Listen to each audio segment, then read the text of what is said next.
Je suis Rim Badinga Boissa, épouse Binombo. Je suis mère de 2 enfants, notamment des garçons. Je suis également titulaire d'un Master 2 en management des ressources humaines et d'un BTS assistant de direction. Aujourd'hui, je suis devenue jeune entrepreneur au Gabon, notamment dans le domaine de la mode et de la beauté. Donc, je prône pour la valorisation de la femme. Donc, il y a tout ce qui est make-up, coiffure, accessoires traditionnels, mais également des tenues traditionnelles. Je suis née à Libreville le 21 juillet 1988, donc ceci étant, j'ai 33 ans. Ma maman a mis au monde 7 enfants. Voilà, donc 6 filles et 1 garçon. De mon jeune âge, je n'ai pas été cette fille facile, parce que très taquine, turbulente, qui parle beaucoup, qui embête toute la famille. Donc vous voyez, casse-tête chinoise dans la famille. Donc quand j'ai perdu papa, j'ai réalisé en fait que la vie n'était comme je l'imaginais en fait, parce que se retrouver dans une ville qui n'était pas loin des parents, donc parce que ma maman elle est restée ici à Libreville, moi mon nom est sorti du côté d'Untum, donc j'avais jamais appris dans une école publique. Donc je quitte un système pour un autre, donc du conventionné pour le public. On arrive dans une classe où les effectifs sont pléthoriques, où tu te retrouves en fait à chercher, tu dois forcément te démarquer parce que vous êtes nombreux, donc dans une salle de classe, tu te demandes en fait, tu pleures tout le temps, tu es traumatisé, que qu'est-ce qui ne va pas, que t'arrive-t-il en fait. Mais tu es là, tu as les parents qui sont là pour t'encourager, pour te booster, et puis voilà. Donc j'ai même passé une année.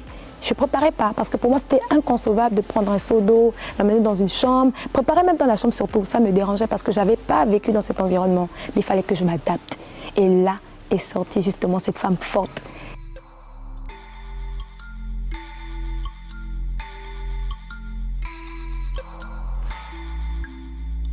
Après mon bac, j'ai rencontré mon chéri qui est devenu le papa de mes enfants. Et puis, en 2012, il a officialisé notre relation par les fiançailles. Donc on va dire dans la période de 2020, voilà, non 2019, voilà, août 2019, mon mari a décidé de m'épouser.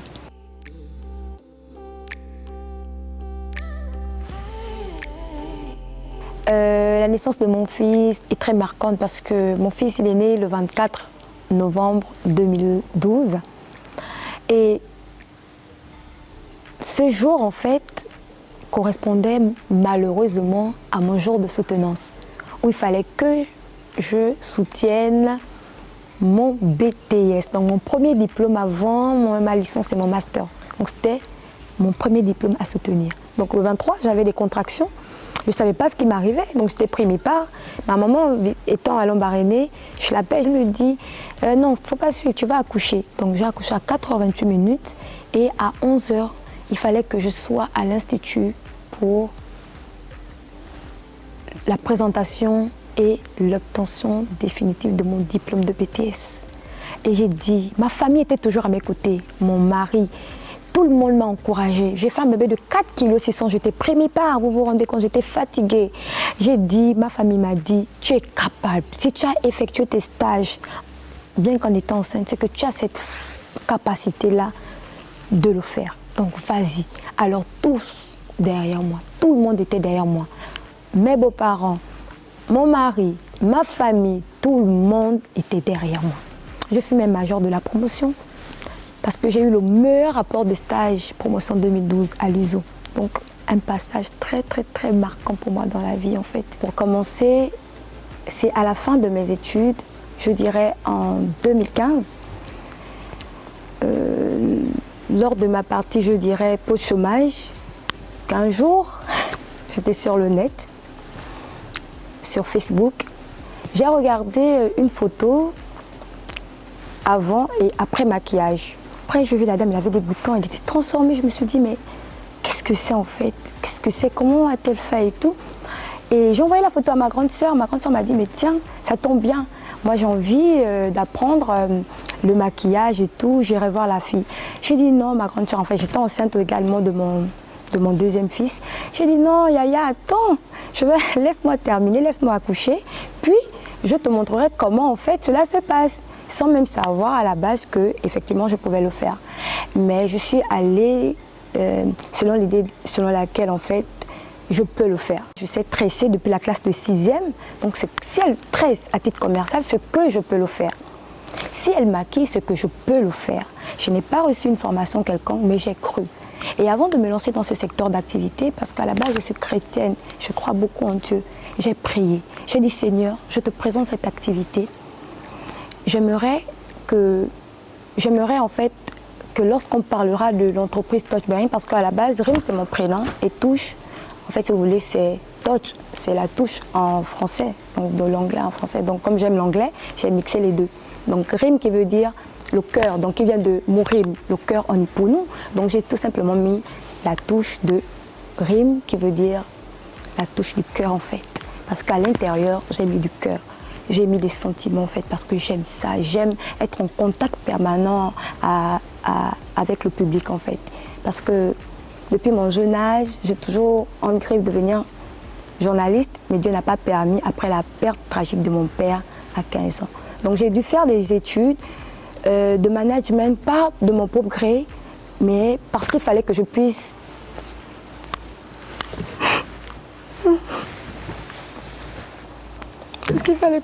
honorer mes parents. Alors j'ai fait des études parce que ma mère, elle était triste.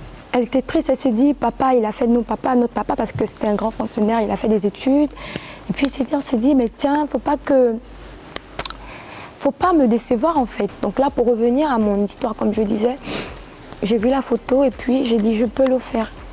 Et quand j'ai dit, je peux le faire, mon mari, qui autrefois était mon fiancé, m'a offert un voyage en vacances avec mes enfants en France. Et lorsque nous sommes arrivés en France, il m'a dit, tu m'as dit que tu veux te lancer dans le domaine du maquillage.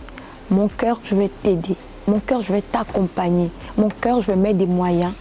Et pas les moindres produits. On va aller dans la qualité. Parce que lorsque tu veux t'investir dans un domaine, il faut beaucoup plus miser dans la qualité que la quantité. Donc si tu veux faire ça, moi, je vais t'accompagner financièrement dans ce que toi, tu voudrais devenir. De retour de Paris, nous avons organisé une journée porte ouverte. Et là, mon mari m'accompagnait toujours. Voilà. Donc on a organisé la journée porte ouverte dont l'objectif de cette journée était de faire connaître ou de faire découvrir, si vous voulez, au grand public ce que je pouvais faire, leur proposer comme service. À la fin de la journée porte ouverte, donc on va dire vers la fin d'année, il y a une des filles qui était intéressée par les produits, qui a emmené une dame qui voulait se marier. Qui comptait se marier. Rita, c'était ma première mariée. Alors ma grande sœur, Louise Mbadinga Boissa, deuxième de nom, s'occupait de la partie esthétique. Donc c'est elle qui faisait les soins à la dame et moi j'allais m'occuper de la coiffure et du maquillage. Face à ce dilemme-là, précisément, où il fallait que je coiffe la mariée, j'ai dit waouh! Comment je vais coiffer la mariée? Je n'ai jamais coiffé une mariée. Je fais comment? Alors ma mère, Simone, comme c'est une dame qui aime la beauté, elle fut quand même mariée parce que ce n'est que la mort qui l'a séparée de mon papa. Donc elle m'a dit, ma fille, tu peux. Et elle m'a dit, toi-même. Et là, en fait, quand elle m'a dit, tu peux, j'ai dit, ah tiens, je peux. Mais c'est vrai, ça m'a fait penser à mon parcours universitaire parce que quand j'étais à l'université, mes conditions de classe, même mes supérieurs administratifs, appréciaient toujours mes coiffures. Donc, je me suis assise, j'ai dit, mais c'est vrai, si j'arrive à me coiffer et que les personnes autour de moi apprécient ce que je fais, c'est que j'ai cette capacité. La dame nous a fait confiance avec ma grande sœur, je l'ai coiffée, on s'est déplacé, on l'a coiffée, on l'a maquillée et elle était très satisfaite. Ma première expérience en 2016, lorsque j'ai été surprise d'être choisie, d'avoir été choisie comme étant la make-up artiste des candidats à la présidentielle. Ce fut également une fierté pour moi, un honneur, voilà, parce que en tant que jeune artiste à l'époque où j'avais même pas de renommée comme aujourd'hui. Ça m'a vraiment fait chaud au cœur d'avoir été choisie, voilà, dans le cadre justement de ma profession. Et deuxièmement, je citerai le cas d'une de mes mariées. Cette dame, je ne la connaissais ni d'Adam ni d'Ève, a perdu ses anneaux. En fait, je devais me déplacer dans le cadre de son mariage du côté d'Oyem. Elle m'appelle un soir, elle était alarmée, elle pleurait. Elle me dit, Dieu m'a demandé de t'appeler, mais j'ai perdu mes anneaux. On m'a cambriolé, on a volé et mes anneaux et mon argent, je voyage la semaine prochaine. Donc là, à un moment donné, j'ai l'impression d'être dans les vapes. J'ai prié, j'ai intercédé pour elle. Et dans la prière, le Saint-Esprit m'a orientée vers la description même de la fille qui avait pris ses anneaux. Et après, elle s'est reconnue en fait dans ce que je disais. De là, j'ai réalisé la bénédiction de Dieu. Lorsque le lendemain, à 9h du matin précisément, cette dame m'appelle devant les autres mariés qui étaient présents dans ma structure. Elle me dit, Rim, les anneaux ont été restitués devant la porte même de ma maison. Et là, j'ai compris que, en fait, ma mission n'est pas simple dans l'accompagnement, en fait, si vous voulez, de ces dames-là, en fait. Et Dieu ne positionne pas des âmes sur mon chemin par pur hasard. Pour moi, le maquillage est un accessoire. C'est un accessoire, c'est un art également. Et lorsqu'on parle d'art, on parle d'une œuvre en fait.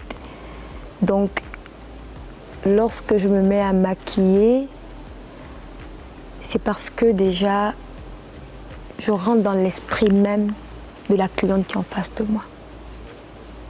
Donc, l'artiste n'est pas celui-là qui se focalise sur ce qu'il peut voir. L'artiste est celui-là qui transcende, qui va au-delà. Donc pour moi, le maquillage se définit comme un art, surtout. À travers ce métier, qu'on comprenne que si aujourd'hui il y a des jeunes filles qui se lèvent et cherchent à entreprendre dans ce métier, que la famille en fait, que l'entourage puisse vraiment soutenir ces enfants-là en fait. Donc il ne faut pas limiter les rêves des enfants. C'est un métier noble comme tous les autres, c'est un métier passionnant comme tous les autres. Et que la jeunesse se lève, voilà. Et que le chômage ne soit pas un échec. Parce que c'est dans le chômage que j'ai réalisé que j'avais ce don.